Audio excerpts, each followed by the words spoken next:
Voilà, bonsoir. Bonsoir à toutes, bonsoir à tous. Merci d'être là pour accueillir Pierre Assouline, vous pouvez l'applaudir. Merci Pierre d'avoir répondu favorablement à notre invitation. Nous sommes très honorés de vous recevoir. Pierre Assouline, on vous présente plus, figure de la littérature et du journalisme contemporain, successivement journaliste, biographe, romancier, écrivain. Et vous avez une particularité, c'est qu'en fait, vous faites vivre l'histoire au travers de vos romans. J'en veux pour preuve un certain nombre de romans qu'on a eu le plaisir de lire, Lutetia ou l'excellent roman Le Nageur, qui est là d'ailleurs, oui. Magnifique, l'histoire d'Alfred Nakache. Et là, donc, vous venez nous présenter votre nouveau livre, L'Annonce, qui est aussi un cheminement historique. Puisque on part de la guerre de Kippour, 73, et on arrive progressivement vers le 7 octobre, donc 50 ans plus tard, au travers du titre d'ailleurs que vous avez choisi pour cette conférence, L'amour, la guerre et Israël.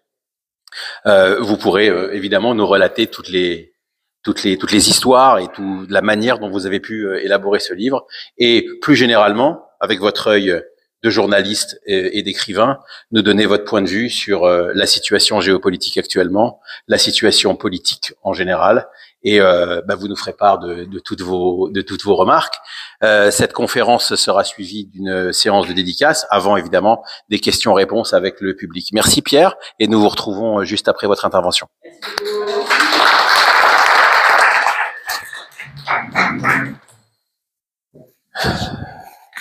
Alors parfois je me lève, parce que comme je suis assis toute la journée, mais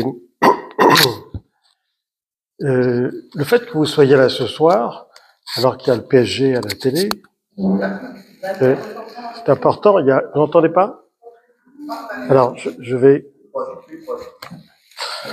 Là c'est mieux. Alors le fait qu'il y ait le PSG à la télé et que vous soyez là, ça témoigne d'une chose. Et c'est drôle parce que ce matin, à midi et demi, 1h, j'étais invité à RCJ et on m'a demandé est-ce que ce qui s'est passé le 7 octobre a changé quelque chose chez les Juifs en diaspora. Et j'ai répondu ce que je voulais répondre déjà maintenant, dont vous témoignez par votre présence. Il y a une nécessité de se retrouver qui n'était pas le cas avant. Des gens se réunissent pour se retrouver et parler de leur vécu de cet événement, même si c'est à distance, parce que c'est un événement qui a eu une répercussion mondiale, comme vous le savez, par la haine qu'il a entraînée un peu partout. Alors évidemment, on en reparlera ce soir, mais je voulais d'abord dire ça parce que ça m'avait frappé depuis que ce livre est sorti, depuis 2 mois à peu près. Je vais pratiquement dans une ville par jour, dans toute la France, en Suisse, en Belgique et ailleurs. Et à chaque fois, je suis frappé de cette nécessité qu'ont les gens de se retrouver. Pas nécessairement des Juifs entre eux, des gens entre eux, qui ont été marqués par l'événement, choqués, bouleversés, angoissés, et qui ne savent pas que faire de ça. Et qui ne savent pas non plus quoi faire de toute cette haine qui s'est déversée en diaspora. En Israël, c'est encore autre chose. C'est la guerre. Donc la guerre, c'est le maximum de ce qu'on peut imaginer. Mais la haine quotidienne en diaspora, on l'a vécu l'an dernier. On la vit un peu moins aujourd'hui. Enfin, à mon point de vue, l'intensité a baissé. Voilà. Alors, on va en reparler, mais autant procéder dans l'ordre. Donc, ce livre, contrairement à ce qu'on pourrait croire, je ne l'ai pas écrit à la suite des événements de octobre 2023. En fait, j'ai commencé ce livre 1 an et demi avant. Pourquoi? Parce que ça faisait 50 ans que je me disais, si un jour je dois raconter la guerre de Kippour, eh bien, je le ferai un peu avant l'anniversaire. Et donc, en amont du 50e anniversaire de la guerre de Kippour, donc 1 an et demi avant, j'ai commencé à écrire. quand je dis j'ai commencé, en fait, je dirais pas que ça a été facile, c'est jamais facile d'écrire un livre, mais à partir du moment où je me suis mis devant ma machine, enfin mon ordinateur, et que je me suis dit, j'ai 20 ans, nous sommes en 1973, j'ai tiré un fil et tout est venu. Alors, on sait que la mémoire archaïque est très forte, hein, parce que, honnêtement, j'ai oublié ce que j'ai mangé hier soir. En revanche, ce que j'ai mangé il y a 50 ans, à la même heure, je m'en souviens. Manger, les gens rencontrés, etc. Dès lors que je me suis mis dans l'ambiance, j'ai tiré le fil et tout est venu. Les paroles, les choses vues, les choses entendues, les gens, les situations, les paysages, les villes, tout ça. Et donc j'ai écrit, pas comme j'ai écrit les autres, j'ai écrit une quarantaine de livres, mais chaque fois j'ai commencé par faire un travail de recherche, documentaire, archives, témoignages, livres, etc. Là, pour une fois, je me suis dit, je ne fais rien de tout ça. Je vais écrire non pas des mémoires, ce ne seront pas mes mémoires, mais 2 mémoires. Et donc, je n'avais rien sur mon bureau, juste l'ordinateur. Et une fois que le fil a été tiré, j'ai écrit. Et j'avais presque fini, presque, quand j'entends la nouvelle du massacre à la frontière avec Gaza. Et le soir même, 2 choses me sont venues à l'esprit, se sont imposées. Une fois passé le moment de la sidération qui a été celui de tout le monde, la sidération face à la précision de la barbarie et face à la méticulosité de l'horreur. La première chose que je me suis dit, je peux pas ne pas donner le reflet de ça dans le livre que j'écris. Parce que les analogies me sont apparues tout de suite évidentes. D'abord, la coïncidence. C'est 50 ans exactement après la guerre de Kippour, jour pour jour, presque à une poignée d'heures près. À quelques heures près, c'est 50 ans après. Enfin, coïncidence. Bon. Première chose. Et donc, je peux pas l'ignorer. Parce qu'il y a des reflets, il y avait des reflets immédiats d'une guerre dans l'autre. Des analogies, des parallèles évidents. Au bout de 24 heures. Au bout de 24 heures. Et puis, la deuxième chose, c'est que je pouvais pas faire l'économie de ça, comme si c'était autre chose. C'est pas autre chose. Pour moi, il me paraît évident qu'il n'y a pas eu 7 ou 8 guerres d'Israël, chacune avec un nom. La guerre du Liban numéro 1, la guerre du Liban numéro 2. Non. Il y a une guerre qui commence en 1947 et qui continue encore aujourd'hui. Je l'appelle la guerre sans fin. Cette guerre sans fin, elle a des épisodes. Guerre du Kippour, crise de Suez, etc. Mais c'est une guerre sans fin. Tout simplement parce que c'est un pays qui n'a jamais été accepté par ses voisins. Il y a eu des traités de paix, il y a eu des accords, des négociations, tout ce qu'on veut, mais il n'y a jamais eu d'acceptation. On en est encore à demander aujourd'hui, dans les négociations, à l'autre, aux voisins, de reconnaître l'existence de l'État d'Israël. On en est encore là. Mais quel pays demande aux autres d'être reconnus? On n'a pas demandé. C'est absurde. Ça existe depuis 75 ans, c'est présent dans toutes les institutions internationales, etc., etc. Et donc, l'autre chose qui m'est venue à l'esprit le soir même, après avoir vu, comme nous tous, les massacres dans les kibbutzim, je me suis dit, il va se passer beaucoup de choses. Il y aura de la vengeance, c'est inévitable. Il y aura une guerre, il y aura des massacres, il y aura tout ce qu'on peut redouter dans une guerre. Il n'y a pas de guerre propre. Mais j'ai eu une conviction, et je l'ai toujours, c'est que le Hamas a gagné sa guerre. C'est pas militaire. La guerre militaire, c'est autre chose. Il a installé et inscrit un traumatisme dans l'esprit israélien pour 2 ou 3 générations. Je suis frappé, je suis allé 2 fois depuis là-bas. La deuxième fois, c'était il y a 10 jours.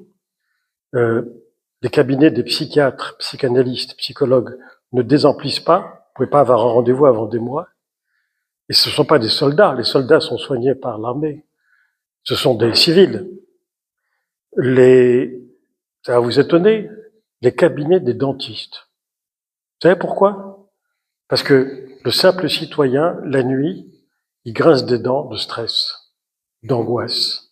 Et donc, ça produit des effets que vous imaginez sur les bactéries, etc.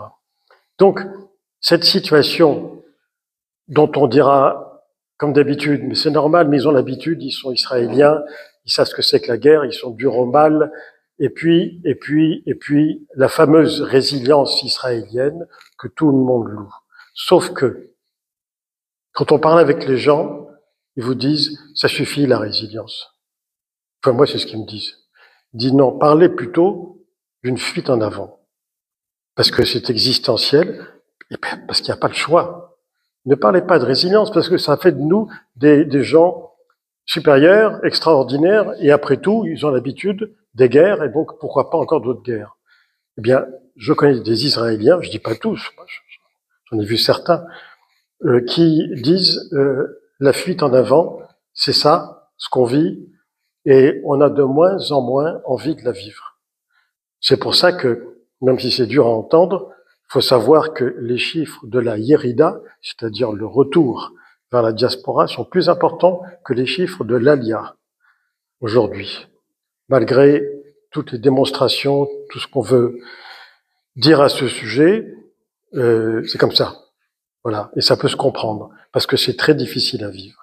Alors, j'ai donc fait une deuxième partie aussitôt à mon livre, et j'ai scindé mon livre en deux, 50 ans avant et 50 ans après. Étant entendu que l'événement central, c'est les deux guerres, et au milieu, une ellipse assez large d'un demi-siècle. Qu'est-ce que c'est? Tout livre, tout roman, s'articule entre l'universel et le particulier. L'universel, un garçon de 20 ans rencontre une fille de 20 ans et ensemble, ils découvrent simultanément l'amour et la mort. Le particulier, ça se passe en Israël il y a 50 ans, pendant une guerre. Ça, c'est particulier. Alors, ça s'articule autour de ça, et à partir de ça, je raconte une histoire. Mais un roman, ça raconte une histoire, mais c'est pas suffisant. L'important, c'est qu'est-ce que ça dit d'autre que ce que ça raconte. Qu'est-ce que ça dit d'autre? C'est une méditation, finalement, sur le passage du temps. Parce qu'ils vont se retrouver 50 ans après, ils ont changé, évidemment. Qui n'a pas changé en 50 ans? Le pays a changé, les gens ont changé, tout ça a évolué, ce qui arrive partout dans le monde. Sauf qu'ils ont beau avoir changé, ils revivent une situation analogue. Le mot-clé, il y a 50 ans, pendant la guerre du Kippour, dans les Hadashot, les nouvelles de la radio et de la télé, le mot-clé, c'était un mot d'hébreu, bien sûr, merdalim, c'est-à-dire les négligences, les fautes, les failles. Il y a eu une commission d'enquête, la commission Agranat, qui a établi la responsabilité du chef d'état-major, du chef du Mossad, du chef du Shin Bet. C'était normal. Ils ont payé pour ça. Ça a épargné les politiques, déjà. C'est-à-dire Moshe Dayan, ministre de la Défense, et Golda Meir, Premier ministre. Sauf que Golda Meir, qui était, comme vous le savez, le seul homme du gouvernement, Golda, au bout de quelques mois, après la guerre, a dit « Moi, je me retire. Je me retire parce que j'ai ma responsabilité. » Elle a été d'une élégance morale, d'une dignité extraordinaire. Bien entendu, elle a sa responsabilité, c'est le chef. Moshe Dayan, il a fallu le pousser un peu dehors quand même, parce que il n'avait pas le même sens de la dignité et de la responsabilité. Je vous dis ça pour vous dire à quel point aujourd'hui c'est très différent. Pas la peine de vous faire un dessin, il suffit d'écouter la radio, mais vous le savez, on le sait tous aussi bien les uns que les autres. Donc, on est dans une autre époque. On est dans une époque où le principal responsable fera tout pour échapper à la justice, y compris sacrifier des otages, ce qui est le contraire du judaïsme. Comment on peut se dire juif alors que tout le monde sait que dans le judaïsme, la vie d'un homme est plus importante que beaucoup de choses, enfin que tout le reste.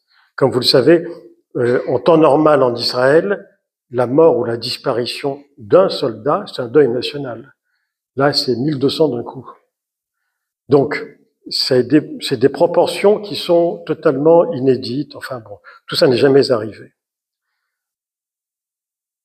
Les deux personnages centraux de mon histoire, le narrateur s'appelle Raphaël Abergel, c'est un nom de juif marocain. Ne pas tourner autour du pot, c'est moi. Bien sûr, c'est moi, tout ce que je raconte, je l'ai vécu. Voilà. Tout ce que je raconte, je l'ai vécu, et donc, mais j'ai voulu lui donner une identité de juif marocain, parce que c'est mon cas, et d'autre part, tout ce qu'il raconte résonne par rapport à son passé, mais tout est exact, sauf la fin, où il retrouve, 50 ans après, à la faveur de la guerre, il retrouve son amoureuse d'il y a 50 ans. Ça ne s'est pas passé comme ça, parce que je ne l'ai pas retrouvé, et je ne me voyais pas aller embêter les gens de l'état civil, qui ont de gros problèmes en ce moment pour identifier des disparus, des cadavres et tout ça, en leur disant, vous voulez pas m'aider à retrouver la fille dont j'étais amoureux il y a 50 ans. Ils m'auraient dit, c'est pas le moment. Hein. Et ils auraient eu raison, donc j'ai pas insisté. Mais je l'ai fictionnalisé, 50 ans après, de manière vraisemblable par rapport à tout ce que je savais d'elle. Ces deux personnes qui ont 20 ans en 73 se rencontrent, donc, alors je vais dire je parce que c'est pas la peine de passer par mon double, puisque vous savez que mon double c'est moi, donc pas la peine de tourner autour du pot. Et donc, ils découvrent l'amour et la mort, c'est-à-dire Eros et Thanatos, c'est un vieux couple hein, en philosophie. Et cette double découverte n'est pas naturelle. Soit on découvre l'un, soit à la faveur d'un événement dramatique dans une famille ou chez des amis, on découvre l'autre. C'est rare de voir les deux en même temps. Et ça va être le cas. Pourquoi? Bon, lui, qu'est-ce qu'il fait là? Lui, moi, je me suis porté volontaire dès le début. Civil, il n'y a pas de volontaire militaire. Ils sont pas fous. Ils vont pas accepter n'importe qui dans leur armée. Donc il n'y a aucun volontaire militaire. Mais ce qu'on appelle volontaire, mitnadev, c'est-à-dire volontaire civil, pour remplacer un soldat qui était au front. Parce que soldat au front, ça veut dire une ferme quasi à l'abandon, parce qu'une femme jeune avec 2 enfants ne peut pas s'occuper de toute une ferme, c'est trop gros. Et donc il y avait un moshav à côté de Kiryat Gat, pas loin d'Ashdod et Ashkelon, en pleine campagne, hein, un moshav qui avait lancé un appel à Tel Aviv, dans les partis politiques, disant nous, puisque vous nous sollicitez, nous, on a besoin de volontaires. Donc si vous en avez une dizaine, une quinzaine, on les prend pour travailler et remplacer quelqu'un. Il fallait signer un contrat qui engageait chaque volontaire à rester 2 mois après le cessez-le-feu, quelle que soit la date du cessez-le-feu, puisqu'à l'époque, il n'y avait pas de cessez-le-feu. C'était la guerre. Et donc, on a signé, quand je dis on, c'est une quinzaine de camarades, puisque donc je militais à l'époque activement dans le mouvement sioniste à Paris, et j'ai même un témoin ici qui peut en témoigner, c'est un camarade du lycée qui est là, et qui peut témoigner, parce qu'il a collé des affiches avec moi, et distribué des tracts, par sympathie pour Israël, et par sympathie et amitié pour le peuple juif, ce qui est encore plus admirable. Et donc, c'était une époque, après 68, où les lycées étaient très, très politisés. Très politisés. C'est fini maintenant. Si vous voyez une affiche sur un mur, c'est un miracle. À l'époque, il y avait pas de place sur les murs, tellement il y avait d'affiches. Et donc, étant idéologiquement très concerné, très engagé, suivant des cours tous les soirs, formation idéologique au sionisme, et dans tous les classiques du sionisme, tout ça, quand l'événement est arrivé, c'était évident qu'il fallait partir. En raison de quelques principes que je ne dois pas au sionisme, mais que je dois à l'enseignement de de ma famille, enfin de mon père. Première chose, il faut mettre en accord ses actes et ses idées. Ça paraît évident, mais c'est pas évident. Beaucoup de gens ne mettent pas en accord leurs actes et leurs idées. On pense ça, on fait ça. On ne peut pas dire pendant des mois et des mois partout soutenez Israël, et au moment où Israël est attaqué, restez les bras croisés. Donc ça, c'est une première chose. Et la deuxième chose qui va avec, c'est que j'avais l'exemple très fort de mon père qui s'était engagé en devançant l'appel à 17 ans et demi dans l'armée d'Afrique en 1942, à partir du lycée d'Oran, avec ses camarades, et qui avait fait la guerre pendant 3 ans. Le débarquement en Provence, la campagne d'Italie, la campagne de France, la libération de l'Alsace et de l'Allemagne. Et sans être du tout ancien combattant, cet exemple était pour moi très fort. C'est un modèle. De même que lui avait suivi le modèle de mon grand-père, qui en 14-18 s'était engagé dans l'armée française. Parce qu'il trouvait que c'était normal. Il a obéi à sa conscience sans se poser des problèmes politiques. Non. Sa conscience, et c'est tout. Quelle que soit la situation. Et donc j'ai fait la même chose, tout simplement. Ce qui n'a pas été sans mal, parce que quitter sa famille dans un pays en paix, où tout va bien, quoi, à côté de ces pays d'Israël, la France de l'époque, globalement, ça allait. Et de me voir partir comme ça a été un gros problème. Mais quand ils ont vu que ma décision était irrévocable, j'ai la chance d'avoir eu des parents aimants et respectueux de mes engagements, mes convictions. Et ils ne s'y sont pas opposés. Mon grand-père essayait de s'y opposer, semble dire. Et il n'a pas réussi. Je l'ai su après. Plus fort encore? Ah, il faut le dire, hein. Je peux même crier si vous voulez. Non, mais n'hésitez, vous avez raison, monsieur, parce que parfois on a une baisse de régime, on se rend pas compte et.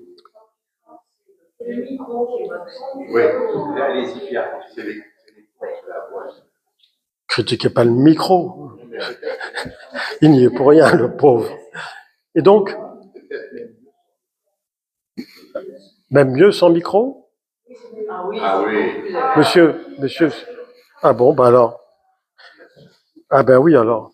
Mais toi, t'es un super technicien, toi. T'as toujours aimé bricoler les magnétophones, les trucs. T'es un bricoleur. Ce que je ne suis pas. Alors, l'engagement, si vous voulez, l'engagement, il paraissait évident. Évident. Et on n'a pas réfléchi.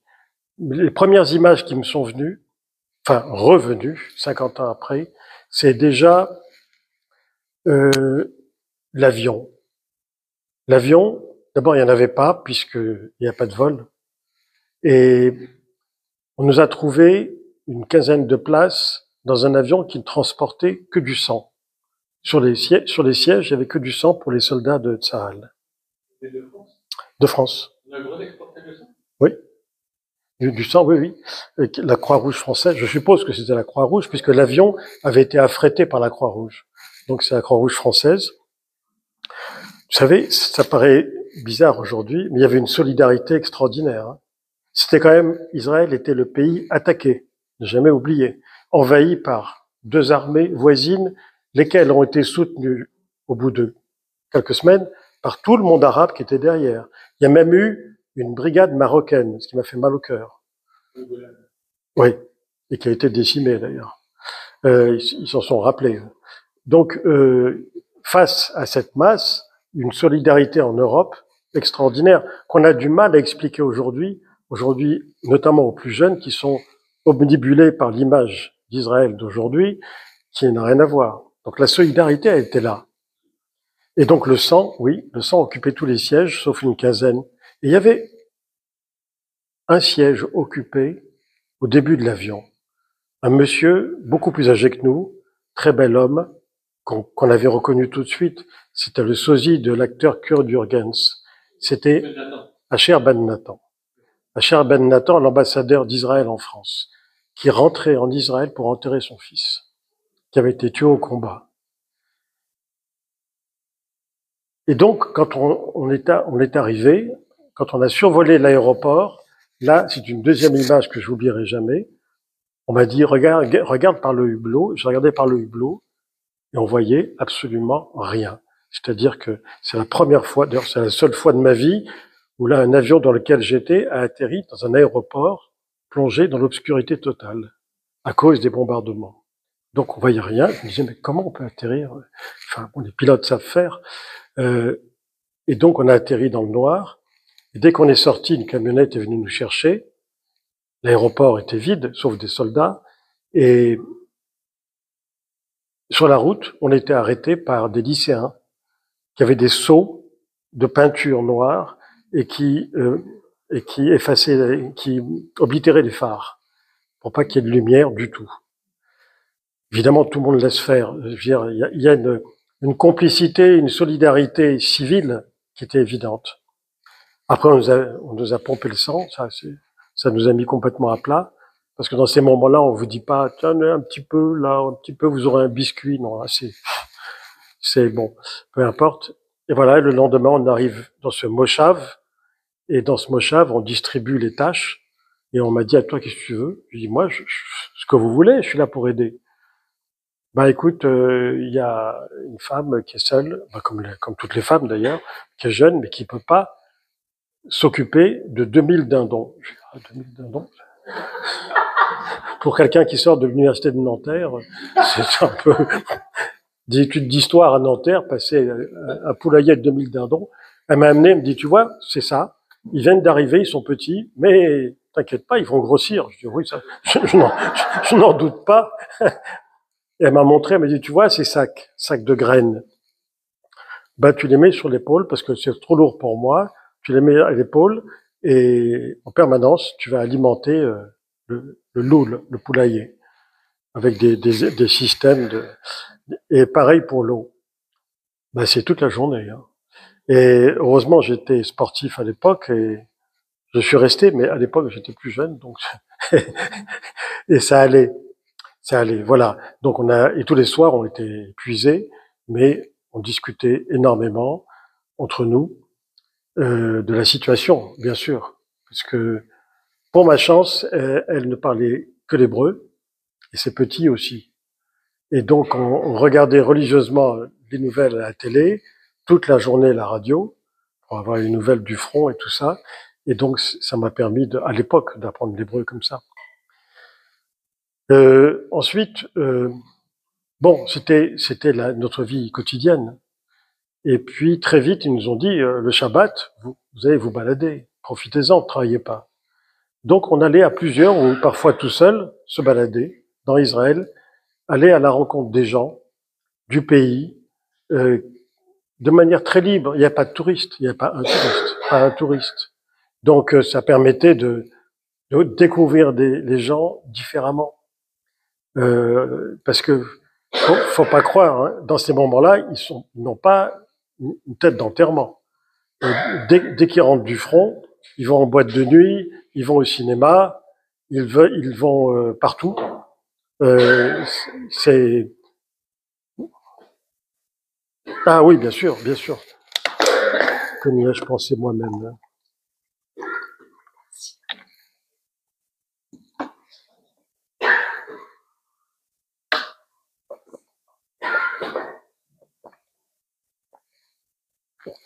Et les allergies au pollen en ce moment, c'est dur. Hein. Oui, on en est tous là. Et donc, en me baladant comme ça, un jour, dans un club, dans un bar, il y avait une table d'échecs, et comme je jouais beaucoup aux échecs, j'ai joué avec je voyais qu'il y avait une soldate, en uniforme, en permission, qui était devant un jeu d'échecs, mais il n'y avait personne, à part elle. Alors je lui dis, vous permettez? Elle a même pas levé la tête, elle m'a dit, vous êtes français, vous? Je lui dis, vous dites ça à cause de mon accent? Elle me dit non, à cause de votre politesse. Elle me dit, c'est un Israélien. Il se serait assis sans rien demander à personne. Hein. Je dis, ah oui, mais moi je suis pas israélien. Je dis, mais bon alors, vous permettez ou pas? Elle me dit, décidément, vous y ferez jamais. Hein. Alors je me suis assis, on a joué, elle m'a écrasé. Après on a fait notre partie, c'est moi qui ai gagné. Et on a sympathisé. Et donc, une liaison amoureuse est née. Ben oui, quand même, quand même. Et ben, on était jeunes. Une liaison est née et on s'est vus à chaque fois le Shabbat, etc. Puis un jour, je vais quand même demander, mais qu'est-ce que tu fais à l'armée? C'est dans quelle unité? À l'époque, il y a 50 ans, les filles n'étaient pas dans des unités combattantes. Aujourd'hui, elles le sont. Elles sont même pilotes de chasse. Alors, pour vous dire que les choses ont changé. Mais pas en ce temps-là. Et elle m'a répondu très naturellement, je vais au service psychologique de l'armée. Ah bon, mais pourquoi? Ben parce que je vais faire de la psychologie plus tard, des études de psycho, etc. Et je lui ai dit, mais pourquoi tu fais ça? Qu'est-ce que tu fais exactement? Elle m'a dit, j'annonce. Je dis, oui, t'annonces. T'annonces quoi? Ça veut rien dire, j'annonce, de manière intransitive comme ça. Elle me dit, j'annonce la mort. Elle me dit, arrête de me parler de la mort, ça me rappelle le bureau. Je dis, dis donc. Et là, je la pousse un peu, et en fait, elle est chargée avec d'autres jeunes femmes. À l'époque, c'était des jeunes femmes. Maintenant, c'est des femmes de 30 ans.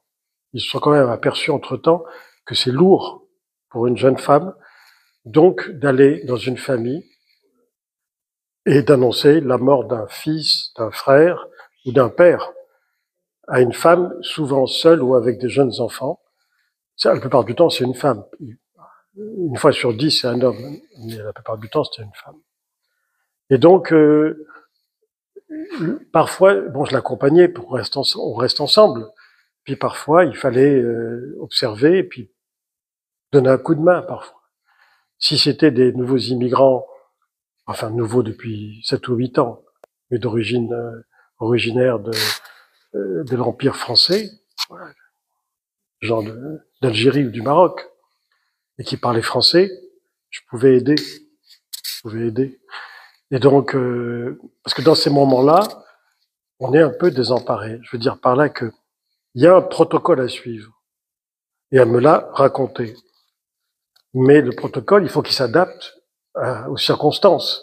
Le protocole, il y a un protocole dans chaque armée de chaque pays au monde. Toutes les armées sont obligées de prévoir l'annonce. C'est universel. De même que le principe même d'annoncer, vous l'avez tous vécu. Mais je parle pas de la mort. Ça peut être la mort. Mais annoncer une séparation, un départ, un divorce, un licenciement, une maladie, tout ça, c'est notre lot, je vais dire quotidien, c'est notre lot. Tout le monde a eu à annoncer quelque chose de grave. Et on n'est pas préparé à ça. Personne n'est préparé à ça. Donc c'est ce qu'elle me disait. Alors elle me dit, voilà, nous on a un protocole. Moi, par la suite, en écrivant le livre, j'avais à l'esprit, vous avez vu, Il faut sauver le soldat Ryan de Spielberg. Au début, il y a un plan séquence qui m'a hanté pendant très longtemps, parce qu'il me ramenait justement à Israël. On voit une femme de dos qui fait sa vaisselle dans une maison un peu délabrée, et par la fenêtre, il y a un chemin, et puis il y a les champs. On comprend tout à fait où on est. La caméra est dans son dos. Elle fait sa vaisselle, et soudain, elle ralentit sa vaisselle parce qu'elle voit une voiture de loin. Là, on est intrigué avec elle, et puis la voiture se rapproche. Alors, elle lave ses assiettes plus doucement. Et quand elle voit que la voiture, finalement, vient chez elle, elle laisse tomber, elle sort sur le seuil de la maison, et quand elle voit sortir de la voiture un officier et un prêtre, elle a compris et elle s'écroule. Elle a compris qu'on va lui annoncer la mort d'un de ses fils pendant le débarquement en Normandie. Ce qu'elle ignore, mais que nous on sait, c'est qu'on va lui annoncer la mort de 3 de ses fils. C'est le 4e qu'il faut sauver. Le soldat Ryan, c'est le 4e, le plus jeune fils. Les 3 autres sont morts pendant le débarquement. Donc, j'avais cette image à l'esprit, et évidemment, ça a télescopé ce que j'avais vécu. Alors, le protocole en Israël, c'est quoi? C'est ce qu'on dit donc à ce binôme, un officier, une soldate. Première chose, il faut qu'il y ait une soldate, une femme, parce que on pense qu'il faut une sensibilité féminine à ce moment-là. Si c'est une femme qui est en face, encore plus. Entre femmes, quoi. Il faut que ça se passe entre femmes. Donc ça, c'est indispensable. La deuxième chose, ne pas se garer devant la maison. Parce que quand on voit une Jeep qui s'arrête devant une maison et qu'un tandem en sort, non seulement les gens de la maison commencent à comprendre, et ça c'est la catastrophe, et les voisins comprennent qu'il y a quelque chose et ils rappliquent tous pour soutenir, alors que rien n'est en place. Donc, première chose, il faut se garer au bout de la rue, totalement devant un terrain vague ou au bout de la rue, pas devant la maison concernée. Deuxième chose, il faut soi-même se préparer, c'est-à-dire faire un repérage pour voir si c'est une maison individuelle en rez-de-jardin ou si c'est un appartement dans un immeuble. Si c'est une maison, au moins on sait qu'il n'y aura pas de défenestration. Parce qu'il y a des gens qui réagissent en se jetant par la fenêtre. Ça est arrivé. Donc si c'est un immeuble, même petit immeuble, c'est autre chose. Il faut prévoir. La troisième chose, ne pas sonner parce que la sonnerie c'est violent. Parfois c'est très violent une sonnerie. Et donc il faut frapper doucement à la porte, mettre l'oreille à la porte pour voir s'il y a beaucoup de monde dans la pièce, s'il regarde la télévision ou pas. Il faut se préparer à tout ça. Et donc taper tout doucement. Et après, on a un papier, qui est le papier administratif, qui confirme la mort, qui confirme les circonstances de la mort. Et donc dans le protocole, on leur dit, vous n'êtes pas là pour consoler, pas de câlin, pas de câlin. Ne prenez pas les gens dans les bras. Il y a une équipe psychologique qui va venir le soir même pour les soutenir et qui va venir tous les soirs pendant 8 jours, pendant le Shiva, qui va venir pour le deuil et soutenir psychologiquement les gens et les aider d'une manière ou d'une autre. Donc c'est pas votre rôle. Sauf que parfois, au moment même où on ouvre la porte et qu'on va dire, il y a des gens qui s'écroulent. Et on laisse pas quelqu'un s'écrouler tout seul, on le prend dans ses bras et on l'empêche de tomber. Et puis la plupart du temps, il y a des petits. On n'a pas envie de donner ce spectacle. Alors tout ça, il faut s'accommoder de la circonstance. Évidemment, c'est très douloureux. La douleur, c'est maintenant. La souffrance, c'est pour après. Chacun son boulot. C'est ça qu'on leur dit. Et pour vous, votre boulot, c'est la douleur. Pour les psychologues de l'armée, ils disent bien, il y a un invariant, c'est les 3 rythmes que ça suppose dès que vous ouvrez la porte, dès qu'on vous ouvre la porte. Parce que, dites-vous bien une chose, quand on vous ouvre la porte, votre visage sera, pour la vie, pour ces gens-là, le visage qui a eu un avant et un après. Donc, ça sera incarné par vous. Donc, attendez-vous à gérer tout ça. Et donc, le rythme de 3, c'est premièrement la sidération. C'est-à-dire que vous venez annoncer ça, les gens sont sidérés, c'est-à-dire pétrifiés. Ils n'ont plus de voix, ils savent plus quoi dire. Deuxième temps, la colère qui éclate, qui explose. Et troisième temps, le déni. C'est impossible que ce soit libre, vous vous trompez. Je l'ai parlé encore au téléphone hier soir, c'est pas possible. Ça, c'est ce qu'on voit à chaque fois. C'est un invariant.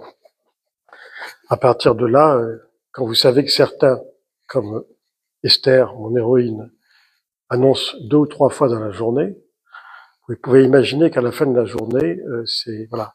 Heureusement que c'est passé de 20 ans à 30 ans, l'âge. Parce que à 20 ans, c'est dur.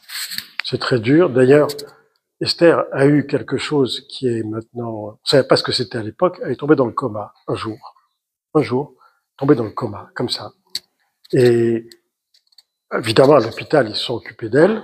Elle est restée dans le coma pendant 8 jours. Et les cardiologues disaient, on sait pas ce qu'elle a, mais on voit à peu près ce que c'est.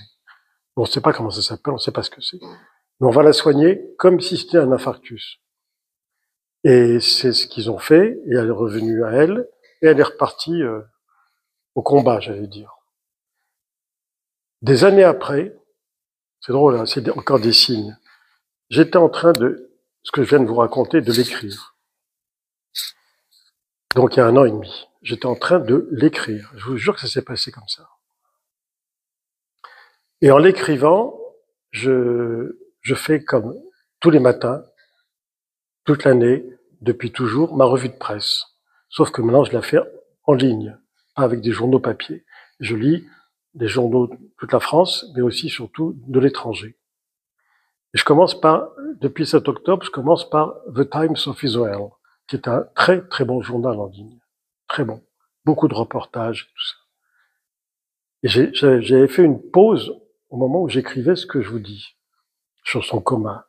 Et je lis un reportage qui se passe là, sur une jeune soldate de 30 ans qui a annoncé toute la journée, qui s'est retrouvée dans le coma, qui vient d'en sortir et qui a été interviewée.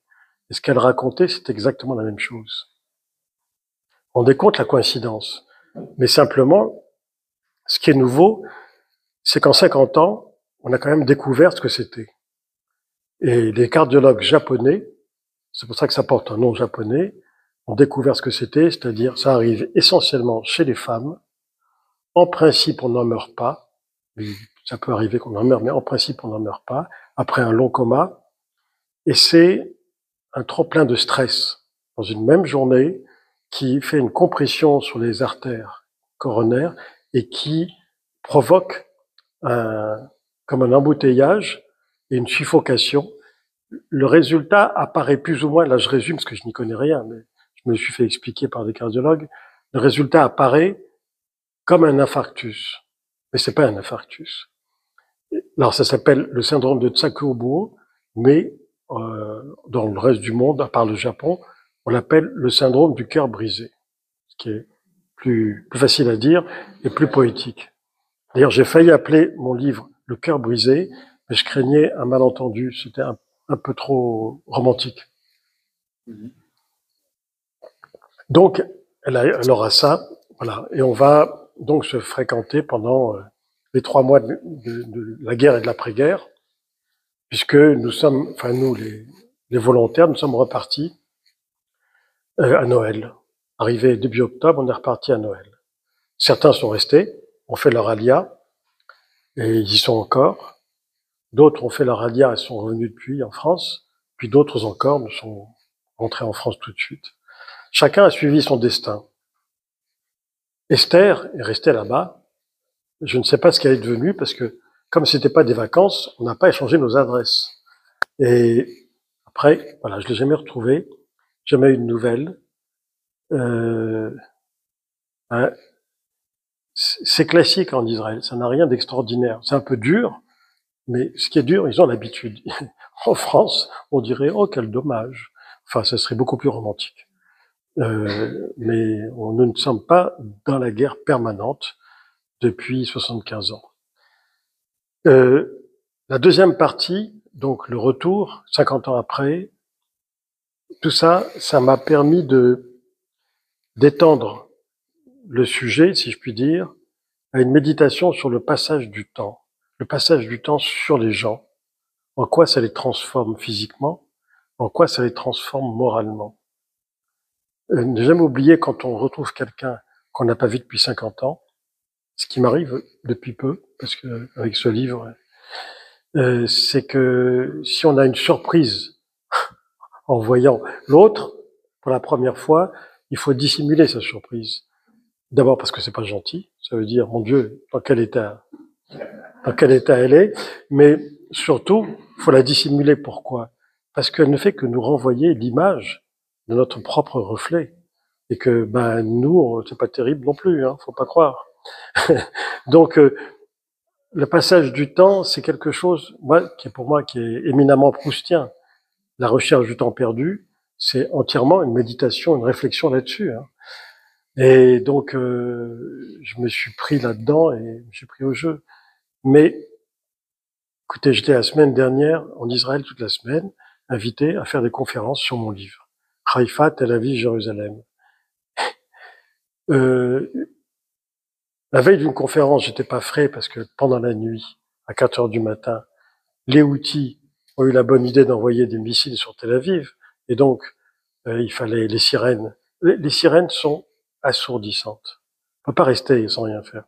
Donc, se réfugier dans la cage d'escalier, c'est mieux parce que je savais pas où était l'abri de l'hôtel. Mais le lendemain, j'étais à Jérusalem. Et à Jérusalem, c'était intéressant parce que, imaginez, il y avait une centaine de personnes. Je faisais, donc, en plein dans Jérusalem, et je faisais ma conférence depuis 5 minutes. Et les sirènes se mettent à hurler, mais quand je dis hurler, moi, mon réflexe a été de faire ça. Et eux se sont tous levés comme un seul homme. Et quand je vous dis comme un seul homme, sur ressort, et ont couru. Alors, d'abord, j'ai pas l'habitude, puis surtout, j'ai dit, mais on va où là? Parce que je savais pas où était l'abri. Les Israéliens savent tous où sont les abris. Et ils m'ont dit, on va au parking, 3e sous-sol. Il y avait un parking juste à côté. On s'est retrouvé au parking, et là, ça c'est l'espèce de flegme israélien. Ils m'ont dit, bon, bah alors, continuez. Je dis, bon, bon, d'accord. Alors, j'ai continué la conférence entre les bagnoles, et au 3e sous-sol, et on vous dit toujours, quand la sirène ne sonne plus, il faut toujours attendre 10 minutes avant de sortir. Et donc, on a attendu 10 minutes, j'ai suivi ma conférence, et là, une fois que le chef du coin a dit, vous pouvez y aller, ils m'ont dit, bon, maintenant, vous allez dédicacer. Donc, j'ai dédicacé pour la première fois des livres dans un parking. Ça m'était jamais arrivé. Puis après, on est remonté, on a poursuivi, comme si de rien n'était. Bon, et puis après, je suis rentré le soir même à Tel Aviv, mais les bars étaient pleins, les boîtes étaient pleines, il y avait de la musique partout. Bon, et en même temps, vous savez, moi je crois beaucoup aux détails. Hein. Les détails, c'est ça qui fait un roman. Un jour, je me promenais avec une amie, pas cette fois-ci, mais une autre, hein, et on sort, et puis je lui dis, bon, on va aller prendre un café, une terrasse. Elle me dit, oui, on va dans une rue très très beau, Saint-Germain-des-Prés, avec plein de cafés avec terrasse. 200 mètres de café et terrasse. Elle me dit, tu veux lequel? Je lui dis, écoute, je sais pas, moi, celui-là, il est au soleil. Non, celui-là là-bas. Je lui dis, celui-là là-bas, mais il est tout au bout, et puis il est à l'ombre. Elle me dit, oui, mais le tien, il est à 200 mètres de l'abri. Le mien est à 10 mètres de l'abri. Entre 10 mètres et 200 mètres, on a le temps de prendre un éclat d'obus, ce qui arrive régulièrement. Je dis, mais comment tu le sais? Elle me dit, parce que tous les Israéliens ont spatialisé dans les maisons, ils dorment très souvent dans l'abri, la chambre forte. Mais à l'extérieur, non seulement ils ont spatialisé, mais ils ont une application qui leur dit toujours, ça va plus vite, hein, parce qu'il y en a partout. Mais comme ils sont en béton gris, pour le voir de loin, enfin moi je savais pas où c'était. Hein. Donc c'est ce genre de détails. Je vous donne un autre détail qui m'a frappé. Et encore une fois, pour moi, les livres, les romans sont faits de détails. En 1973, quand le Shabbat, on allait se balader, on allait parfois à Eilat. Il y avait personne, pas un touriste. On dormait sur la plage, on allait se baigner un petit peu. Il y avait que des soldats qui patrouillaient. Mais il y avait quand même un ou deux cafés qui étaient ouverts. Et il nous arrivait d'aller prendre un café à une terrasse. Et je me souviens que les personnes qui nous servaient, c'était des femmes, mais des femmes qui avaient au moins 50 ans, disons, parce que les autres femmes étaient à la guerre. Et il n'était pas anormal qu'elles aient parfois un numéro tatoué, ici. Parce qu'on était 25 ans après la libération. Et on voyait un numéro tatoué. Alors, moi, ça me frappait, mais ça me choquait pas, puisque en Israël, c'était courant. 50 ans après, je vais dans des cafés similaires. Ce sont des filles de 18, 20 ans qui me servent. Elles ont le numéro tatoué, au même endroit. 7, 10, 23. En mémoire de leurs amis qui ont été tués dans la rave party ou qui ont été assassinés ou massacrés. Ça, ce sont des flashs, vous voyez, que vous pouvez pas ignorer et qui veulent dire tellement de choses, tellement plus que des longs discours, politiques ou autres, que quand je vois des choses comme ça, je les garde, quoi. Évidemment, je les garde et je les utilise. Voilà, d'écrire ce livre, ça a été pour moi quelque chose de nécessaire, indispensable. il s'est imposé, puis voilà, il n'y a pas eu de réflexion, il s'impose, je le fais. C'est le cas de tous les livres, mais alors celui-là en particulier. Évidemment, on se sent plus léger après ça. Il faut savoir qu'un écrivain ne comprend ce qui lui arrive que lorsqu'il l'a écrit. C'est ça qui fait l'écriture. Je comprends rien à tout ça. Si je l'écris, d'une manière ou d'une autre, ça sera plus clair pour moi. Bon, c'est le cas pour beaucoup de livres, mais alors celui-là, tellement personnel, évidemment. Surtout 50 ans après un événement que l'on voit non pas se répéter, mais bégayer. Parce qu'il y a quand même beaucoup de points communs, beaucoup d'analogies. Et ça, c'est inoubliable. Alors, j'ai été marqué par un livre en écrivant celui-ci. C'est Une femme fut à l'annonce. Un livre de David Grossman, un livre exceptionnel, exceptionnel. Et David Grossman a dit quelque chose de jour et je croyais que c'était dans ce livre, mais j'ai cherché, ça n'y était pas. En fait, ce qu'il a dit, il l'a dit dans un discours aux libraires allemands qui lui ont remis un grand prix littéraire. Je vous lis cette phrase parce que je l'ai mise en épigraphe. Elle est très importante parce que, vous savez, une épigraphe, c'est ce qui éclaire le roman. Tragiquement, Israël n'a pas réussi à guérir l'âme juive de sa blessure fondamentale, la sensation amère de ne pas se sentir chez soi dans le monde. Ça veut dire où aller, nulle part. Il n'y a pas plus pessimiste. Alors vous allez me dire, oui, il a perdu son fils. Oui, c'est vrai. Comme j'allais dire, toute famille israélienne. Mais il est très pessimiste parce que c'est aussi ses idéaux qui se sont effondrés. Aujourd'hui, l'enjeu, c'est pas seulement les otages. Bien sûr, c'est d'abord les otages. C'est la situation, c'est l'après-Gaza, c'est tout ça. Mais l'enjeu, c'est comment faire en sorte que subsiste en Israël, seule démocratie du Proche-Orient et du Moyen-Orient, subsiste l'état de droit, tout simplement. Question qu'on peut se poser pour les États-Unis de la même manière. On est vraiment, aujourd'hui, on vit un moment historique. C'est historique ce qu'on vit. C'est historique pour les États-Unis, donc pour le monde entier, mais c'est historique pour Israël aussi. L'état de droit, c'est-à-dire l'absence, il y a plus de contre-pouvoir, ou presque plus. Aux États-Unis, c'est les juges fédéraux qui ont le dernier contre-pouvoir, et en Israël, c'est la Cour suprême. Mais si un président, pardon, elle est politique. Si c'est vous qui le décidez, je veux bien. C'est mon avis. Oui, bien sûr. Mais pour beaucoup d'Israéliens, ça serait le dernier rempart. Donc vous pouvez estimer qu'elle est de gauche et tout ça. Allez leur dire à eux, vous allez voir que c'est plus compliqué que ça. Elle n'est pas si politique que ça parce que ça fait quand même... C'est une institution qui existe depuis la création d'Israël. Et dans toute démocratie, il y a une Cour suprême, il y a des contre-pouvoirs, des institutions. En France, vous avez le Conseil d'État, oui, qu'on le veuille ou pas. On peut dire aussi que c'est des gauchistes, mais bon. Et le Conseil constitutionnel... Le problème, c'est qu'il n'y a pas de constitution en Israël. Orale. Oui, il y a une constitution orale. Oui, c'est pas pareil. On n'est pas dans la lettre, on est dans l'esprit. C'est un peu différent. Mais la Cour suprême fait office. Moi, je parle juste des équivalents. Pardon ? Il est envisagé d'écrire une constitution, d'ailleurs. Ce sont des équivalents. Il est envisagé d'écrire une constitution.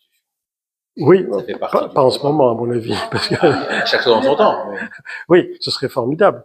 Oui. Mais je vais vous dire, avant d'écrire une constitution écrite, et pas seulement orale, encore que, si je ne m'abuse, l'Angleterre vit depuis des siècles avec une constitution non écrite. Donc c'est faisable. Avant ça, sur le plan institutionnel, chaque fois que je parle avec des gens là-bas, de gauche ou de droite, et encore la semaine dernière, ils sont tous d'accord sur un point, et c'est un point sur lequel moi, je suis pas d'accord, ce qui est pas grave. Beaucoup de gens sont pas d'accord. Il faut une réforme du système électoral. La proportionnelle intégrale, il y a un pays où c'est pas possible, c'est le pays où il y a que des juifs. Parce que déjà qu'ils ne sont jamais d'accord entre eux. C'est l'accès démocratique. Le résultat de ce système électoral, c'est qu'il y a des dizaines et des dizaines de partis et que c'est ingouvernable. C'est ingouvernable. Nous, on l'a connu, ça, sous la 4e République. C'était ingouvernable. Et on ne va pas revenir à ça. Et les grands pays n'ont pas, ils savent très bien que ça ne peut pas marcher. Mais là-bas, je vous assure, des gens de gauche ou de droite disent la même chose. Ils s'entendent sur rien, sauf là-dessus. Oui, mais il faut laisser les gens s'exprimer. Je dis, mais c'est à quoi bon? À quoi bon si ça sera toujours la loi de 2 ou 3 minuscules députés d'un minuscule parti? Encore là, je viens de voir sur les nouvelles que Naftali Bennett lance un nouveau parti. Comme s'il n'y en avait pas assez, il en lance un nouveau. Bon. C'est, voilà. Je sais pas pourquoi je vous parle de ça d'ailleurs. Mais oui, parce que sur ce qui me rend pessimiste, il y a ça qui me rend pessimiste, mais je crois, mais ça je le croyais déjà avant, mais encore plus maintenant, non pas quand la guerre sera terminée, elle sera jamais terminée, mais quand elle se sera calmée, qu'il y aura eu un cessez-le-feu, que les gens pourront se parler à peu près normalement, un jour il y aura la guerre civile. Il y aura la guerre civile. Parce que entre les laïcs et les religieux, vu la place de plus en plus importante que prennent les religieux, c'est ingérable. Finalement, ça n'a jamais été résumé comme ça, mais pour moi, ça se résume comme ça. Vous avez les partisans d'un État strictement juif et les partisans de l'État des Juifs. L'État des Juifs, c'est exactement ce que Herzl avait proposé, mais ça a été pendant très longtemps un malentendu, notamment en France. Vous savez pourquoi? Le livre de Herzl, il s'intitulait pendant très longtemps Der Judenstaat en allemand. Der Judenstaat a été traduit par l'État juif. C'est pas l'État juif, c'est l'État des Juifs. C'est pas pareil. Pas pareil. C'est plus qu'une nuance, hein. C'est tout. Et là, je pense que les deux.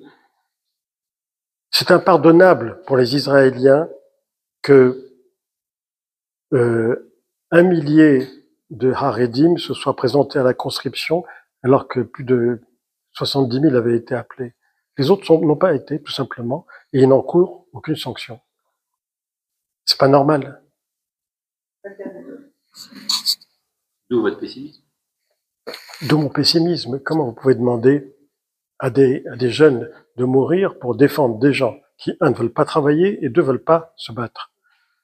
Et qui, en plus, crachent sur l'État d'Israël. En plus. Parce que dès qu'ils peuvent, c'est tout le temps, encouragés par le... Faut pas oublier, ce sont eux qui ont armé le bras de l'assassin de Rabin.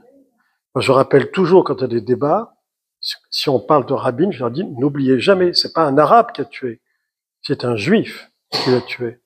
Et en le tuant, il a tué beaucoup de choses. Parce que depuis... Et voyez-vous des motifs d'optimisme? Eh bien, si vous avez des motifs d'optimisme, voilà, monsieur en a. Ah non. Une question. Sur des religieux, je suis d'accord avec vous. C'est pas normal que les laïcs vont voyez, servir dans ça. À l'époque, il y avait ce qu'on appelle les derniers crimes. Je faisais les 3 ans plus un an de vie, je sais pas. D'accord. Maintenant, pour une chose, à quoi je ne suis pas d'accord. Pour l'histoire d'accord, je vais vous donner un exemple. Un terroriste a tué un Israélien. Le terroriste a été tué. Le député arabe de la Knesset est parti présenter ses condoléances.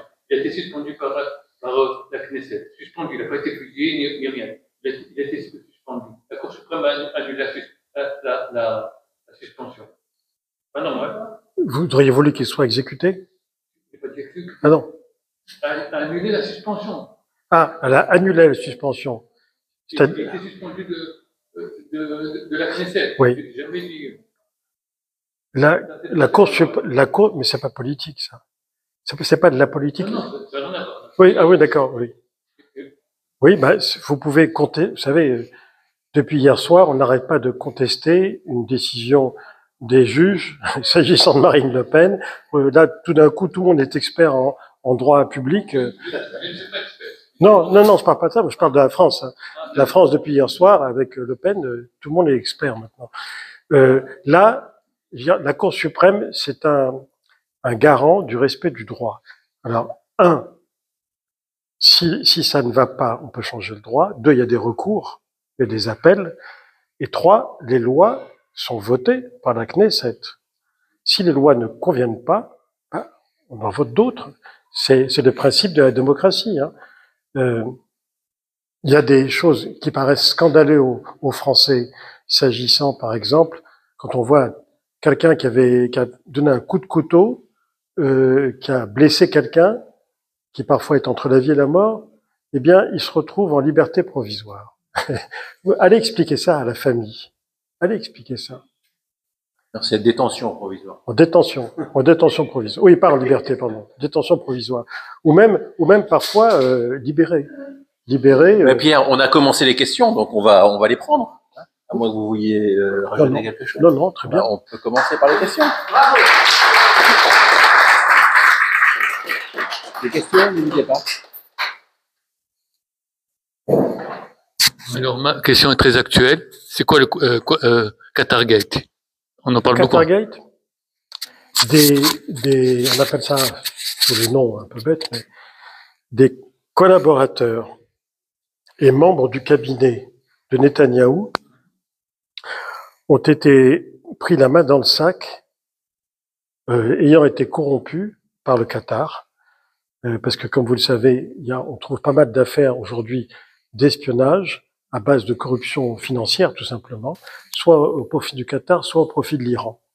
L'Iran a arrosé d'argent beaucoup de monde, parfois des petites sommes, enfin bon. Et le Qatargate, donc c'est ça, c'est des documents du cabinet du Premier ministre ont été exfiltrés pour de l'argent vers le Qatar. Donc, il y a une enquête sérieuse. C'est une affaire de plus, parce que Netanyahou, il en a... C'est Ça s'appelle l'intelligence avec l'ennemi. Ben oui. Non, pas forcément. Pas forcément. Si c'est prouvé, hein. Et puis je précise, Pierre me permet d'intervenir là-dessus aussi, mais le Qatargate ne vise pas qu'Israël. Il y a beaucoup de pays qui sont concernés par le Qatargate. Oui, mais enfin là, on juge Israël. La majorité des pays du monde sont touchés par le Qatargate. Vous savez bien que le Qatar a tissé sa toile et n'hésite pas à arroser pour obtenir des décisions. Le Hamas, c'est ce qui nous intéresse, c'est qu'il faut envoyer des années entières d'argent avec le milliardaire ami de Bibi qui l'a aidé qui a envoyé beaucoup d'argent, 30 millions de dollars tous les mois, au Hamas. Merci. Pour gagner sa neutralité. Et on a vu le résultat. Donc vraiment, moi je suis, comme vous, extrêmement inquiète à ce qui se passe en Israël. Extrêmement inquiète parce qu'en vérité, il n'y a pas de contre-pouvoir. Il fait exactement ce qu'il veut. Et ça fait, on n'a pas l'habitude. Avant, on avait l'unité nationale. Avant, on avait l'unité nationale. Dès qu'il y avait la guerre, il y avait la gauche, la droite, on était tous ensemble. Oui, mais celle-ci dure depuis 1 an et demi. Ah oui, c'est ça. Oui, mais que faire? Il a que ça à faire de jubiler. C'est ça. Là, on avait de l'unité nationale. Maintenant, le danger, il est dans le gouvernement. Il est dans le gouvernement, le danger. Avant, il était à l'extérieur. Maintenant, c'est à l'intérieur. Le Hamas, on l'a liquidé. Maintenant, c'est à l'intérieur. Et c'est ça, moi, c'est ça qui me fait très peur. Voilà. J'adore Israël. Les gens qui me disent, soyez optimistes, je leur demande toujours, donnez-moi des éléments pour être optimiste, des arguments. Je l'ai trouvé très pessimiste. Oui. J'ai des contacts avec les Israéliens et ils disent nous, la nouvelle cause. On continue à vivre. Mais ils n'ont pas le choix. Ils sont obligés. Monsieur, ils sont obligés. C'est la résistance israélienne. C'est une fuite en avant. C'est une fuite en avant. Quand on n'a pas le choix, c'est pas, ceux qui ont le choix, ils partent. Hélas. Il y a une question. Non, Pardon. juste une question, monsieur. J'ai lu beaucoup de vos livres et je trouve que celui-ci est le plus attentif. Vraiment. Ben, merci beaucoup. Parce que vous touchez à beaucoup de choses. Parce que c'est le plus personnel. Ah, et c'est ça. Donc, si vous voulez, vous avez répondu à ma question, parce que moi, je l'ai lu, le livre. Quelle était la part de biographie dans ce livre? Donc, vous avez tout à fait... Autobiographie. Oui. Oui, autobiographie, et tout est autobiographie, finalement, sauf la fin. Dommage. Sauf le retrouvaille, oui. Parce que c'est la plus belle partie du livre, je trouve. Vous l'avez tellement bien imaginé. Je pense que c'est ce qui se serait passé parce que dans la fin, bon, ce que j'ai imaginé, c'est que je la retrouve avec sa famille, etc. Mais sinon, tout ce que je raconte sur l'état d'esprit des gens, les dialogues, Surtout le temps qui passe. le temps qui passe, Le tout temps ça, qui passe, la vie qui se oui, passe. C'est également un roman historique. c'est un peu tout ça. C'est pour ça que je dis que c'est pour moi. Ben, merci. C'est un livre qui en contient beaucoup d'autres, mais que j'aurais jamais pu écrire à 30 ans ou à 40 ans. Jamais. Parce il a fallu que le temps passe. Voilà. Monsieur. Quelle est ta vision de l'avenir Oh. palestino-israélien? Ah, Qu'est-ce qu'on fait des palestino-israélien. Palestiniens? On va laisser Pierre répondre, peut-être. Ils ont un État sur la Palestine, c'est la Jordanie. Les accords de San Remo. On avait 22% qui étaient à l'indépendance. La Jordanie a occupé la Judée-Samarie. Je ne fais pas ça la Cisjordanie, c'était à côté de la Jordanie. Et ils sont majoritaires là-bas. Oui, mais vous oubliez une chose, la Jordanie existe. C'est un pays qui existe, qui n'a aucune envie de reprendre des Palestiniens. Ils sont déjà constitués aux 3/4 de Palestiniens. Ils ne veulent pas de nouveaux Palestiniens. De toute façon, personne n'en veut. Le Liban ne peut plus les voir parce que partout où ils vont, c'est le balagan et ça se termine mal. Donc l'Égypte n'en veut surtout pas. Vous voulez qu'on les mette? On Mais, donne une partie des 22%. attendez, j'ai encore rien dit. Hein. J'ai encore rien dit. Moi, je pense que quelle que soit la configuration, si les Palestiniens, je ne sais pas avec quel gouvernement, n'ont pas un État à eux, ça sera toujours la guerre. Les enfants et les petits-enfants des gens du Hamas qui se sont fait tuer, ben ils prendront un fusil dans moins de 10 ans. Donc c'est sans fin avec eux. Ça nous donner une partie de la patrie? Non mais attendez. Vous voulez mettre dans le 93? Non, attendez. D'abord, je donne rien du tout parce que je suis propriétaire de rien. Déjà. Mais ensuite, je vous dis simplement sur le principe. S'ils n'ont pas un État, ça marchera jamais. Non seulement parce que tout peuple a droit à un État, mais à part ça, ça ne peut pas. Ils seront toujours en guerre contre Israël. Ça c'est une chose. Donc il faut qu'ils aient un État. Quelle configuration, je ne sais pas. La bande de Gaza est un non-sens. Parce que c'est coupé complètement du reste de ça n'a pas de sens. Jamais on peut pas, le découpage est hallucinant. Bon, mais je ne sais pas ce qu'il faut faire, je suis pas négociateur, etc. Mais simplement, comment dire, ce qui me rend pessimiste, c'est que la haine contre Israël et contre les Juifs, elle est consubstantielle à la pensée de l'islam. Là, elle explose. Parce que voilà, c'est la guerre est partout, ça explose. Mais si on connaît les textes, si on s'intéresse à la civilisation, donc il va y avoir des accords, des négociations. L'Arabie Saoudite va y trouver son compte pour pouvoir exploiter économiquement toute cette région. Très bien, ça fera pas disparaître le problème de fond, qui est un problème. Vous savez, c'est pas que le Proche-Orient, le problème de l'islamisme et du reste du monde, c'est un problème. Voilà. Je sais pas si vous avez regardé hier soir sur France 2, il y avait Kaboul. Vous avez regardé, hein. Kaboul, une nouvelle série. Je veux dire, c'est ce qu'on peut faire de plus terrible de propagande contre l'islam, même si les talibans sont la frange la plus extrémiste. Pour le spectateur, ça reste l'islam. Et c'est terrible. C'est terrible parce que le retour des talibans au Moyen-Âge le plus obscur, enfin, ils ont plongé ce pays qui était un pays magnifique, etc., dans un truc. Bon, évidemment, il y a beaucoup de questions dans cette question, parce que on a parlé de la guerre civile que je crains, moi, entre laïcs et religieux, et à part ça, il y a toute une réflexion à avoir sur Israël. Est-ce que les pionniers bon, chers à mon cœur, les pionniers qui ont construit Israël, et vous en étiez probablement, est-ce qu'ils voulaient faire une Sparte avec des geeks et des technos? C'est ça le but, faire une startup nation avec des soldats. C'était pas le but, c'est pas ça Israël. Aujourd'hui, c'est ça. Oui, l'âme, l'esprit, enfin tout ce qui faisait qu'il y avait un élan, ça a un peu disparu. C'est encore une Sparte sans Spartiate. Parce que les soldats, c'est pas des Superman, c'est des gens qui travaillent comme tout le monde, ils sont normaux. Simplement, ils ont un sens patriotique exacerbé. Ils font les Milouim chaque année pendant un mois. C'est normal. C'est normal. Voilà, il n'y a même pas de réflexion à avoir là-dessus. Mais pendant combien de temps encore on va leur demander d'être résilients, de bien vouloir faire des Milouim? Combien de temps, je veux dire, c'est facile de l'extérieur. En plus, la situation économique est catastrophique. Je veux dire, un Israélien ne peut pas acheter un appartement aujourd'hui. Je parle pas de Jérusalem et Tel Aviv, là c'est même pas pensable.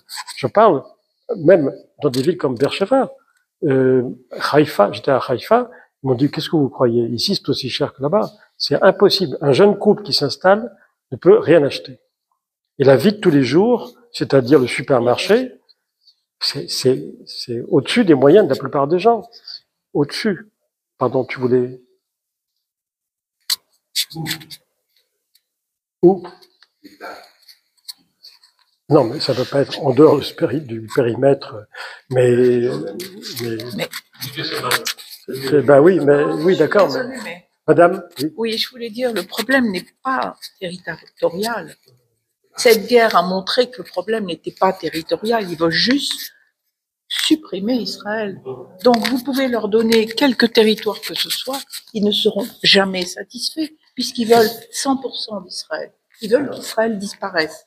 Donc, ce problème de territoire palestinien, il n'a pas de sens. Il n'a plus de sens après cette guerre. Ben, il faut qu'il ait un sens, parce que Mais il n'a plus de sens. ça prendra du temps, mais c'est sûrement pas en faisant un golf à Gaza que ça va s'arranger. Qui voulait? Moi, je connais déjà le couple qui ont des enfants entre 4 et 5 ans, 6 ans, 7 ans. Après ce qui s'est passé, ils veulent partir aux États-Unis. C'est des Israéliens, c'est pas des Oden Radachim qui veulent en venir. C'est pas la Yarita, ce sont des Israéliens. Moi, je vois, j'ai des petits-enfants, on ne peut pas penser que dans 20, dans 10 ans, encore 15 ans, ils vont encore refaire l'armée. Et encore refaire l'armée, il faut qu'il y ait la paix. Et alors, avec des gens, c'est des crapules, on est d'accord. Mais n'empêche qu'il va falloir qu'on fasse quelque chose. Les Israéliens vont, les vrais, les sabras vont partir. Ils ne veulent pas penser à vos petits-enfants. Pour penser que vos petits-fils, ils vont encore aller à l'armée jusqu'à quand? On ne va pas avoir une guerre permanente. Et c'est encore pire pour les nouveaux immigrants, parce que les nouveaux immigrants arrivés il y a 4 ou 5 ans, ils engagent d'autres destins que le leur, celui de leurs enfants. Et moi, j'en connais beaucoup, des Français, hein, qui sont là-bas depuis quelques années. Et quand ils voient leurs enfants partir à la guerre, parfois même quand il n'y a pas de guerre, patrouiller en Cisjordanie, c'est risqué de prendre une balle.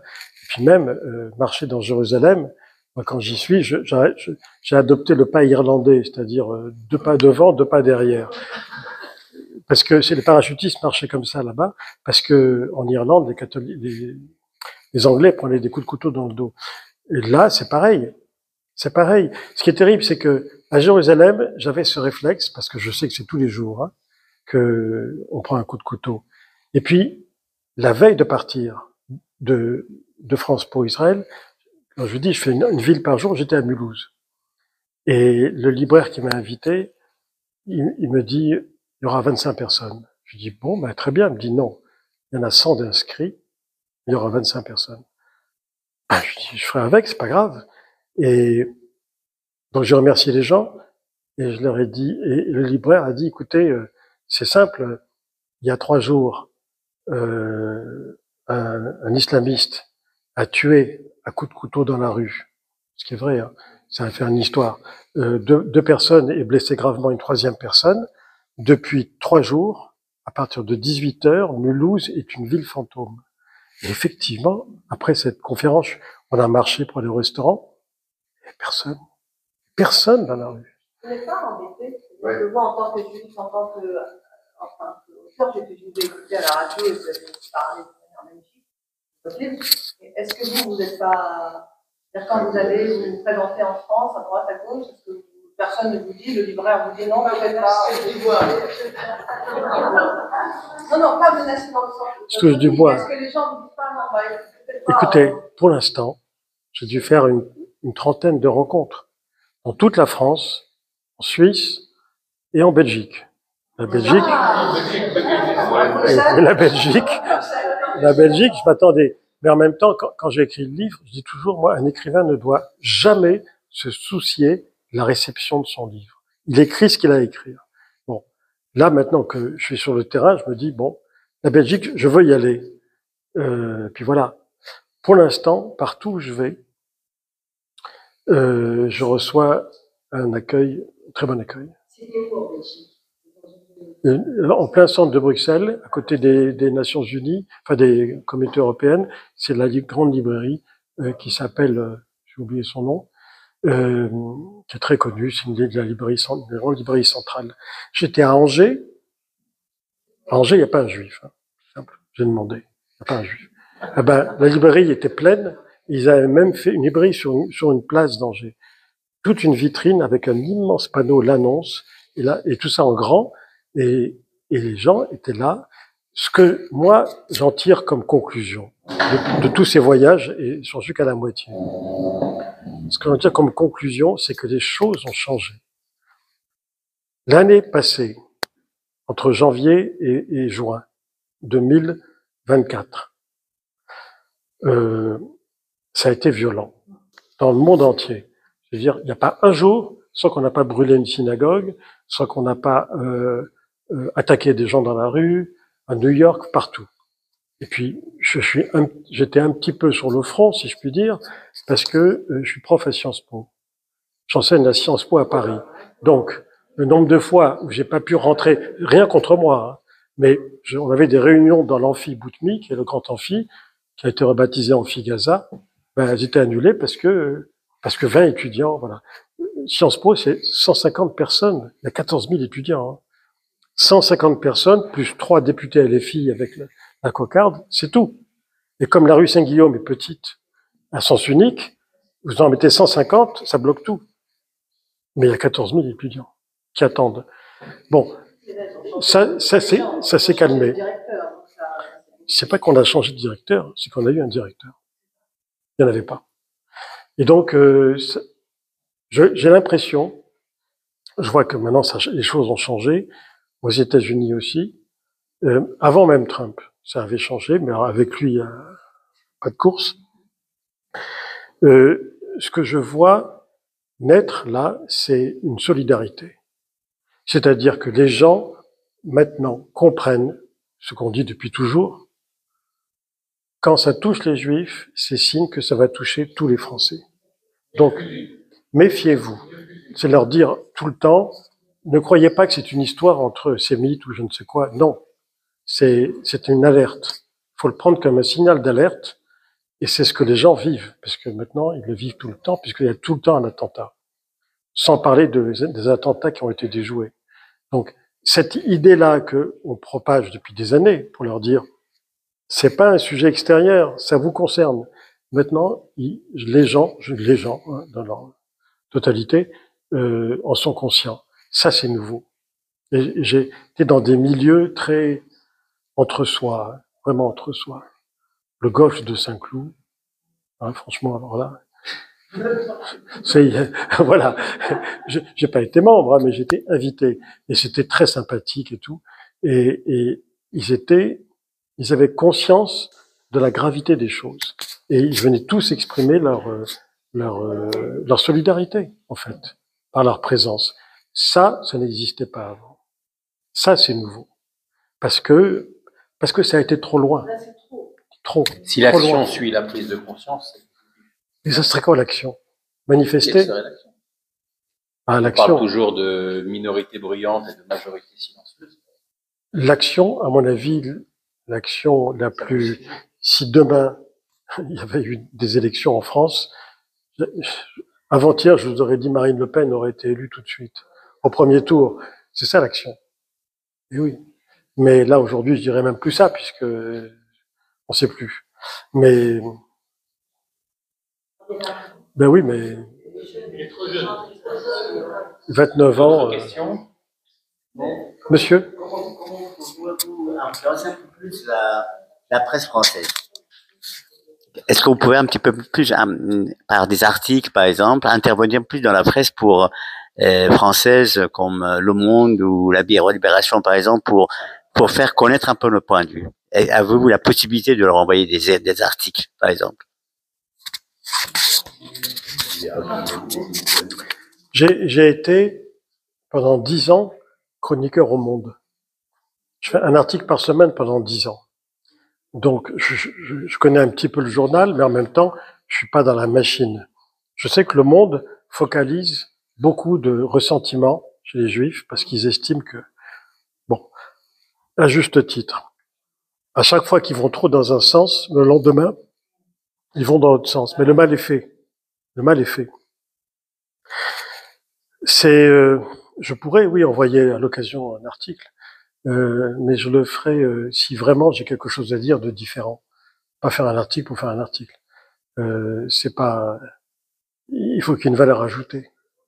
Donc, oui. Quand vous dites un instant que il y a effectivement énormément d'actes qu'on peut noter, etc. Est-ce que vous voudriez, si on avance dans votre pensée, dire que l'histoire se répète? Elle bégaye. Elle bégaye. Elle se répète Donc, pas. elle se répète pas, mais elle bégaye. On ne sait pas. On ne sait pas jusqu'où ça va aller, mais aujourd'hui, on a le nez sur l'événement. On n'a pas de recul. Tout ce qu'on peut avoir comme recul, c'est l'histoire, en se disant, dans les années 30, ça se passait comme ça, on n'a pas voulu entendre, on n'a pas voulu voir, etc. Alors ça, oui, mais en même temps, faut pas se croire que ça va répéter les années 30. Non, ça peut pas se répéter, mais tout ce qui est sensoriel, il y a des choses qu'on ressent en soi, même si on n'est pas très politisé du tout, même. Mais ce côté sensoriel, on l'évite quand on est trop dans cette machine à écouter trop les informations, à répétition. Il y a des gens qui ont plus de recul et qui se disent, avec toutes ces données, toutes ces ressentis, toutes ces choses, vers quoi on va? On a une connaissance, même culturellement, on a une connaissance, on sait, mais... Personne ne sait où on va exactement, mais on sait où on veut pas aller. Et je crois qu'il y a une sagesse collective en France. Pas seulement ce qu'on appelle l'intelligence collective, mais une sagesse collective dans laquelle j'ai confiance. C'est une des rares choses que ce soir que je vais dire de manière optimiste. Parce qu'aujourd'hui, les Français, me semble-t-il, sont en train de voir ce que nous, on dit depuis très longtemps, le vrai visage de Jean-Luc Mélenchon. Aujourd'hui, je pense que s'il y a un sondage, il est beaucoup plus bas. Lui et ses quelques fidèles, parce que beaucoup sont partis. Il se rend compte que sa stratégie était non seulement minable sur le plan moral, de flatter les musulmans dans l'espoir de récolter des voix, mais pas seulement ça, c'est qu'il a dégoûté ses propres électeurs qui se sont détournés et qui vont au Front National, au Renouveau National. Est-ce que Oui, ben oui. il faut adhérer à Serge Karsfeld? Attendez. Serge Karsfeld, le Front National le plus officiel. Moi, je le connais depuis 50 ans, Serge Karsfeld. Je l'ai suivi à une époque où on n'était pas nombreux. Alors sincèrement, entre nous, je pense qu'il a pris un coup de vieux. Parce qu'il y a quelques années encore, il y a 7 ou 8 ans, je m'énervais beaucoup en lisant ses déclarations parce que je disais, il a son logiciel qui est bloqué sur la Seconde Guerre mondiale. Il dénonçait l'antisémitisme de l'extrême droite et c'est tout. Et on était quelques-uns à dire, non mais il y en a aussi ailleurs, à l'extrême gauche, et il n'en parlait pas du tout. Et il parlait pas de l'islamisme parce que ça lui était étranger, complètement. Et je crois que c'est l'influence de son fils qui l'a rapproché du Front National, enfin de Le Pen. Oui, mais le problème, c'est qu'il est passé de l'un à l'autre. Parce que l'islamisme existait il y a des années déjà. Et l'islamisme terroriste. Il y a eu des grands, le Bataclan, ça fait quand même un bail déjà. Et la promenade des Anglais aussi. Donc, le problème, c'est qu'il ne voit pas, il donne l'impression de ne pas pouvoir combattre 2 ennemis en même temps. Il en a eu un, maintenant il en a un autre, alors qu'il y en a 2, c'est la peste et le choléra. Et qui nous attaque, c'est pas le Rassemblement national. Vous avez vu un attentat du Rassemblement national? Je suis entièrement d'accord avec vous. Il n'en demeure pas moins que c'est un parti qui a des racines, qui a des traditions, qui s'est dédiabolisé pour des raisons stratégiques et tactiques. On peut pas faire. On est 1%. Pas pour des raisons électorales. Non, c'est pas pour ça. Non, c'est parce que c'est une honte pour toute la France de dire que la Shoah est un détail. Donc, oui. Marine, elle est pas responsable. Si, non, il s'agit pas de ça. Elle a hérité d'un parti. Ce parti a des antécédents. Ce parti, il a tué personne. Mais ce parti a des antécédents. Ben oui. Il y a des antisémites. Mais d'accord, mais rien n'empêche de dénoncer les deux en même temps. Pour moi, c'est la peste et le choléra. Et je n'en démordrai pas, parce que j'ai bien connu les gens qui ont fondé le Front National du temps de Le Pen. Je me suis beaucoup intéressé. Et il y en a encore beaucoup, mais ils sont matés. Matés, c'est-à-dire, vous la fermez. On verra plus tard. Mais il n'en faut pas beaucoup. Vous savez, dans les services d'ordre d'extrême droite, des meetings d'extrême droite, vous n'imaginez pas le nombre de militants nationalistes identitaires qui sont pro-islamistes. Parce que pour eux, c'est le meilleur ennemi des Juifs. Ah oui, mais c'est ça aussi. Pro-syrien, pro-Poutine aussi. Donc, une dernière question. Ça prend pas que je me pose autant de questions. Revenez souvent. Vous êtes le bienvenu. Je vais vous demander. Micro à plein de qu'est-ce qu'on peut faire contre les réseaux sociaux? Je suis tout le temps sur les réseaux sociaux, surtout TikTok. C'est inimaginable. Je passe mon temps à leur donner un cours d'histoire. Comment pas écrire sur TikTok? Débranchez-vous. Débranchez-vous. Ah non, je ne dis pas TikTok, il y a beaucoup de trucs qui nous concernent pour Israël. Mais non, mais c'est toxique. Ce que vous faites est toxique pour vous. Moi, je m'intéresse à votre santé mentale. Hein. Et débranchez. Parce que c'est insupportable d'être branché là-dessus. Vous ne pouvez rien contre eux, ce sont des trolls. C'est-à-dire qu'ils envoient des fausses. C'est pas des humains, c'est des machines. C'est des machines. Non, mais il y en a qui interviennent, justement. Vous donnez des cours d'histoire à des machines. Vous pouvez pas vous battre. Vous me faites de la peine. Vous allez vous user votre santé pour rien. Pour rien, ils sont plus forts que vous. Ouais, il va envoyer un TikTok, là. Il va envoyer un commentaire. On va clôturer cette conférence. Merci beaucoup. On vous applaudit, Pierre. Vous pouvez retrouver nos conférences sur notre chaîne YouTube, Axil, ACCIL-Levallois. À très bientôt pour une prochaine conférence. Merci. Je suis pas d'accord avec vous pour beaucoup de choses. Je suis passionnant. Merci.